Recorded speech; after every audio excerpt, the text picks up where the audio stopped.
Completing SBCs is easy. You have basic requirements, and if you meet those requirements, you will finish the challenge and you will be rewarded. But actually completing an SBC for cheap as possible while still meeting those requirements to get rewarded, that is slightly harder. That's why in today's video, I will be going through ways in which you can complete SBCs for free, or at very least, you can complete them a lot cheaper than if you was to go for them in any other way. Before we do get into the video, if you're looking to get some very easy coins, then there is no better place than Mule Factory. Head over there to get yourself some cheap, fast FIFA 22 coins completely reliable, and if you use Fnatic 5 at checkout, you'll also get yourself a 5% discount. Link can be found in the description down below.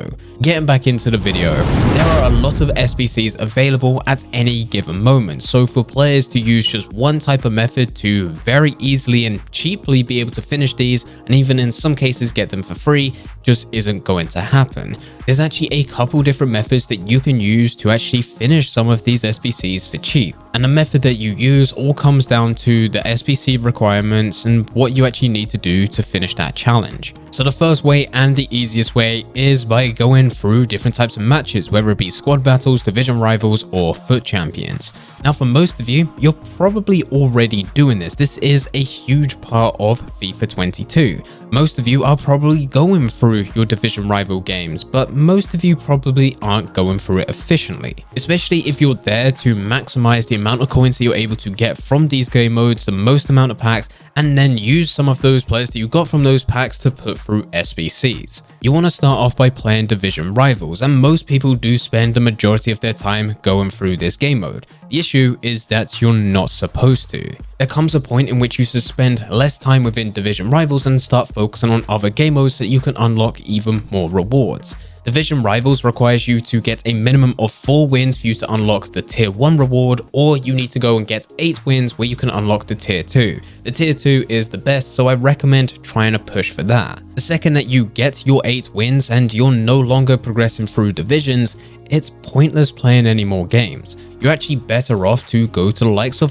FUT Champions, where you can go through the FUT Champions playoff. The FUT Champions playoff will reward you as soon as you finish all your games. And the good thing with this game mode is that it's got incredibly easy for you to qualify to the next stage, which is FUT Champions Final. And this is exactly the same. You get rewarded the second you finish your games, but these rewards are even better. And if at the end of all of that, you've gone through division rivals, you've gone through the Champions playoff, and you've gone through the FUT Champions Final, that you still have time left, that's when you'll spend your remaining time going through squad battles to earn even more weekly rewards. This is the most efficient way to go through things, and that's where you're able to get packs from 4 different game modes on a weekly basis rather than just going through division rivals where you're only going to get your option at the end of the week of just whatever's available. Another thing also worth mentioning about division rivals is that you do have an option between 3 different rewards. Normally it goes tradable, untradeable, and then untradeable but with coins on top. And for this on a weekly basis, I always go for untradeable. It doubles the amount of packs and I'm able to use those players to go through SBCs. And for you to get these players, it's entirely free. It doesn't actually cost you a penny to actually go through these games. Of course, you need a team, but you can go through these game modes with any team. And for a lot of these game modes, you can get rewarded by losing. You'll still get points in the likes of FUT Champions even if you lose your games.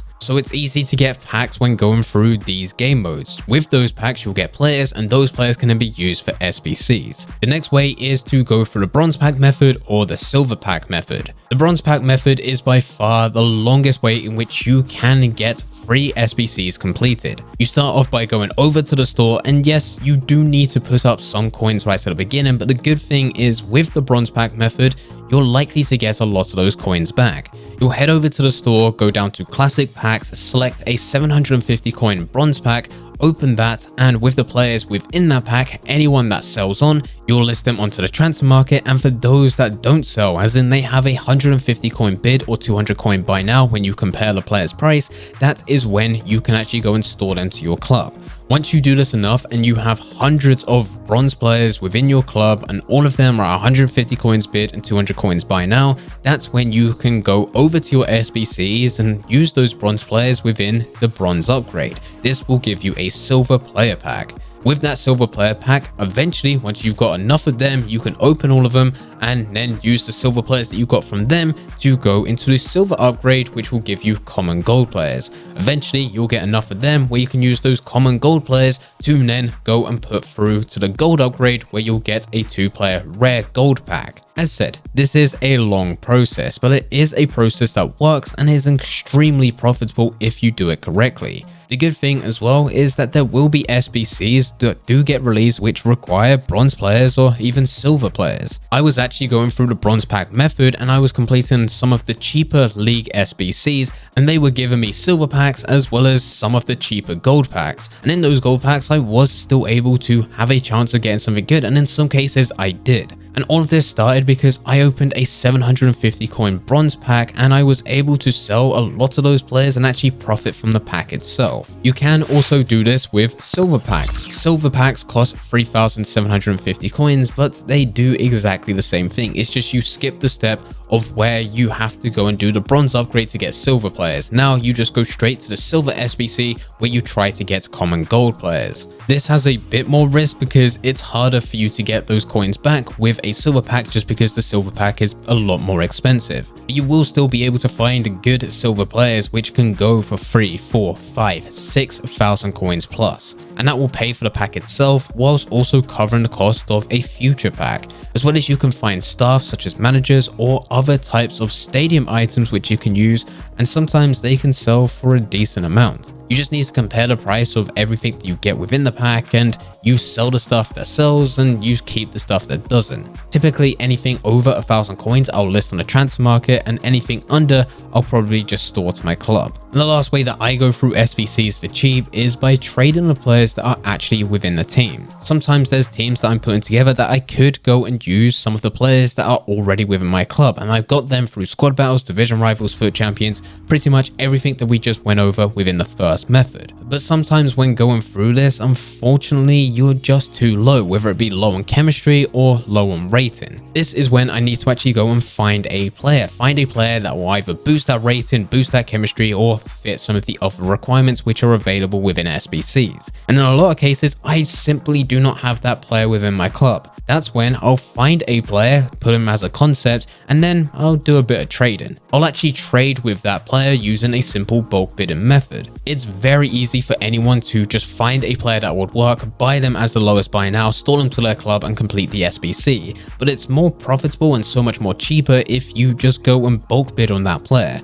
Firstly, you're able to get that player a lot cheaper compared to the lowest buy now. This could sometimes be a few hundred coins, or depending how expensive the player is, it may even be a few thousand coins. But because we are bulk bidding on this player, trying to get a full watch list of 50, by the time they all expire, you're likely to go and get more than just that one. That's when you can store one to your club to complete the SBC, but with every other card that you manage to win, that's when you'll sell them back onto the transfer market at that higher price, where you're able to make profit on every single one of those cards. And it may only be a couple hundred coins, but because you've got so many, it will lead to you making thousands of coins, may even cover the cost of what you had to pay for that player to initially put in within the team. Now you have managed to finish that SBC, got that pack reward or got that player for the SBC reward itself, plus on top of that you haven't lost any coins because you've been trading with the player that you just found. And you never know, it might be a player that you're able to use a lot more within the future because they did so well. Most of the time, I will only need to go and buy 1 or 2 players to finish a team. And I'll use the bulk bid method so that I can actually get those players, trade with them, make coins in a trade, but also store one of each of those players to the club so I can finish the SBC. This is an extremely efficient way to go through things. But right at the beginning of FIFA 22, when I had nothing in my club, well, I did bulk bid on every single one of those players. There would be the gold upgrade SBC, which requires common gold players, and I just did not have the time to go through the bronze pack method and use those bronze players to go for the silver upgrade and get those silver players to go for the gold upgrade and just keep on going on. It just took so much time right at the beginning. That's when I would get 11 players that I knew were good bulk bidding players, bid on every single one of them, store one to my club, sell the rest, make profit whilst I'm still going through Ultimate Team, but complete SBCs for cheap, which would give me players. If you're smart with this, you could actually start Ultimate Team without ever having to buy a player for your team, and you just keep on going through this method as you build up your coins when you sell each of these players on a transfer market, but store one of those players to complete the gold upgrade SBC, and hopefully out of that 2 rare gold player pack, you're able to get a player which would be good within game. Of course, the chances of opening 6 of these packs to get 12 players in total and for you to have 100 chem out of that team is extremely unlikely, but eventually as time goes on you will be able to have a full starting 11, 100 chem, and you could go through ultimate team this way. But anyway guys, those are 3 different ways in which you can finish SBCs for free, or at least get them a lot cheaper than if you went through them in any other way. If you do have any questions about anything, then please feel free to leave them in the comment section down below. But anyway guys, I hope you guys did enjoy it. If you did enjoy it, don't forget to leave a like and subscribe. But for now, I'm going to see ya.